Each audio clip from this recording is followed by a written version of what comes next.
Bonjour tout le monde. Ce matin, nous nous sommes réveillés. Il y a des informations qui fusent de partout. Goma est tombé et tout ça. Bon, jusqu'à présent, nous n'allons pas accepter que Goma est tombé.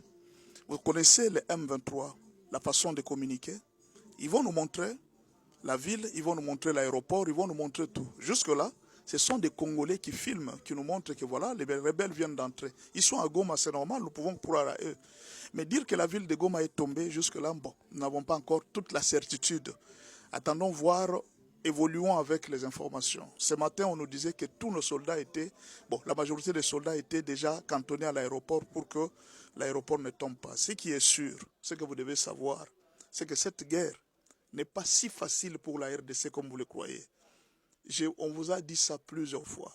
L'Union européenne est dedans. C'est l'Union européenne. Ils ont toutes les technologies possibles de la guerre.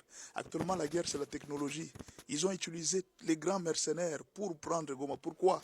L'objectif, ce n'est pas Goma qu'ils sont en train de chercher. Ils sont en train de chercher de dire à Félix de laisser les Rwandais continuer à nous vendre le coltan et de fermer les yeux.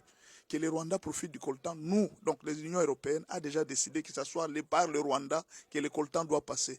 Le coltan ne peut pas passer normalement. Pourquoi? Parce que si le coltan passe par le Rwanda, il y a plusieurs personnes qui se retrouvent que si ça passait directement par la RDC, si ça passe d'État à État, il y a plusieurs gens qui sont là, les mafieux qui sont là, ils ne vont pas profiter. Ils veulent à tout prix que les coltans puissent commencer à passer par là. Et en plus, la province du Sud Kivu, c'est une province très riche en minéraux. Vous comprenez un peu? C'est qu'ils veulent avoir le contrôle de tous les minéraux de la RDC. Dans ce cas-là, je vais vous donner plusieurs possibilités que nous pouvons avoir si Goma arrivait à être tombé. Je vous fais une analyse. Ne tombons pas trop bas dans le découragement, mais nous devons réfléchir. Je vous ai toujours dit, quand vous vous battez avec quelqu'un comme Kagame, il faut avoir un mental d'acier inoxydable. Sinon, vous allez vous décourager. Vous allez voir les autorités se décourager. On a vu en Russie. Il y a même l'Ukraine. C'est un petit pays soutenu par l'OTAN. L'Ukraine est partie prendre même une partie de la province de la Russie. Comparé un peu par rapport à l'Ukraine et à la Russie. Pourquoi? Parce que derrière l'Ukraine, il y avait des armées et des armées. Maintenant, nous là, on n'est pas appuyé par une grande puissance. Nous sommes nous et nous, c'est-à-dire l'Afrique du Sud, la MONUSCO qui est aussi complice à un moment, les Burundi et tout ça, vous voyez, ça c'est un peu compliqué pour nous. Et en plus, cette guerre, c'est à peine que nous on a commencé à la préparer. Juste avec l'arrivée de Félix, on a commencé à organiser les soldats à peine 6 ans. On n'a pas acheté beaucoup d'armements. Et on n'a pas pensé à certaines armes sophistiquées. Les Rwandais étaient en avance. L'Occident avait déjà doté les Rwandais même de missiles anti-drones. Ce qui fait que nos drones, vous avez vu, n'ont pas été très efficaces parce qu'ils avaient des missiles anti-drones. C'est-à-dire leur technologie a été plus avancée que la nôtre, malgré que nous avons un grand nombre de militaires, un patriotisme, ils ont une très grande technologie. Mais on ne peut pas se décourager, la guerre n'est pas terminée. Comment la RDC peut faire pour se réorganiser? Nous avons juste à côté là, l'aéroport de Bukavu. La RDC peut faire pour se réorganiser. La guerre n'est pas encore perdue. La guerre n'est pas perdue. Ça, c'est la première possibilité. La RDC peut s'organiser à partir de l'aéroport de Bukavu ou alors elle peut s'organiser à partir de l'aéroport de Kisangani. La RDC peut s'organiser, à partir de Butembo aussi, on peut organiser d'autres bases.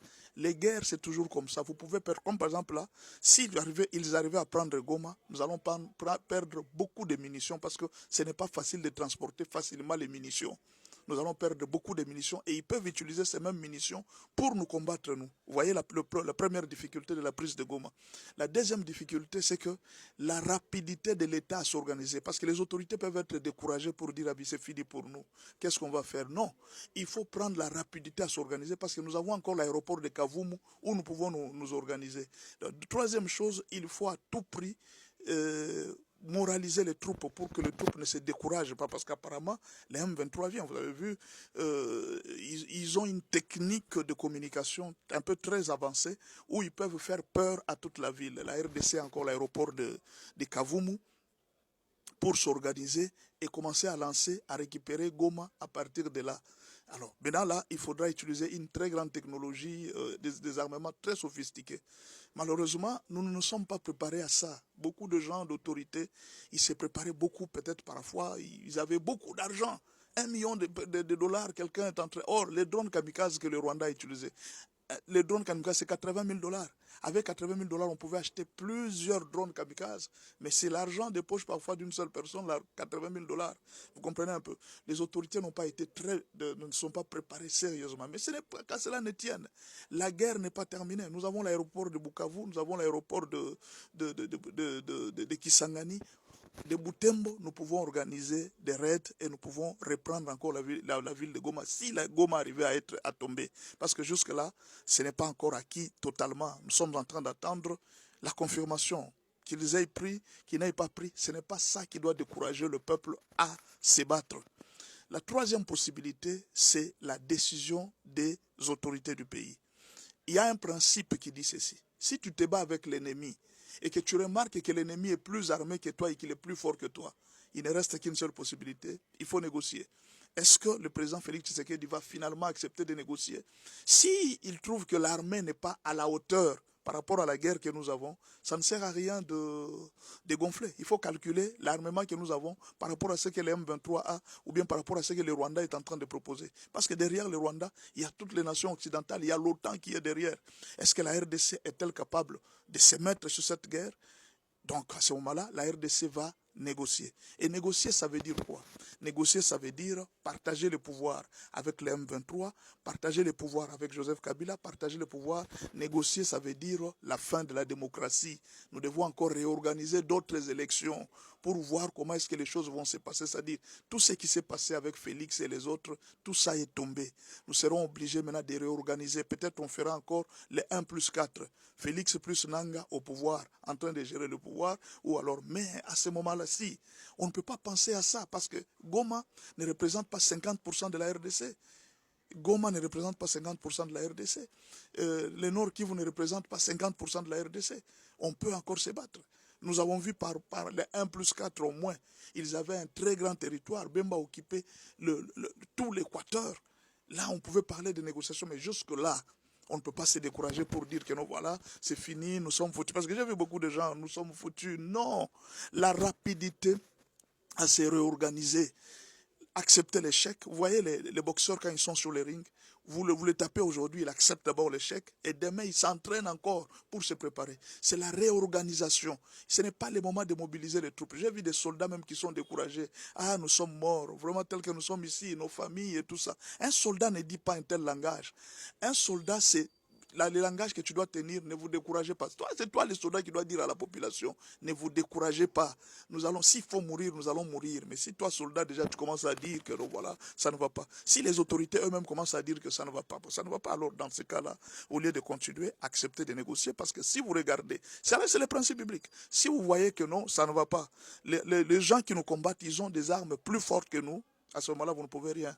Vous n'avez qu'à négocier. Mais si vous trouvez que non, voilà, l'État, parce que nous sommes en train de faire des analyses. Nous ne connaissons pas la capacité de l'État, nous ne connaissons pas la capacité du M23.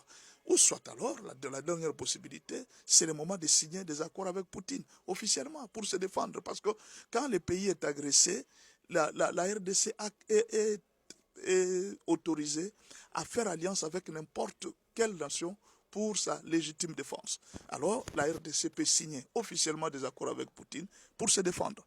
Donc tout ça là, la question maintenant revient aux autorités de voir si Goma arrivait à tomber, ou alors est-ce que, comme l'aéroport de Goma n'est pas encore pris, est-ce que les autorités peuvent s'organiser à partir de l'aéroport pour réorganiser les choses? On ne sait pas. Et pourquoi tout ce temps ils n'ont pas fait pendant que les rebelles étaient encore à Saké? On ne sait pas. Tout ça sont des questions qu'on doit se poser, mais pour le moment, nous attendons la confirmation. Vous connaissez les M23. Dès qu'ils vont prendre Goma, vous allez voir les images, vous allez voir les communiqués, vous allez voir, ils ont déjà fait des communiqués, Goma est tombé, nous allons les voir à l'aéroport. Jusque-là, l'aéroport est encore sous contrôle de FARDC. Nous attendons des informations certaines. Alors, dans ce cas-là, tout ce que moi je vais vous conseiller, c'est d'avoir un mental d'acier. Goma ne représente pas 100% de la RDC, jusqu'à dire, ah, ils vont venir à Kinshasa.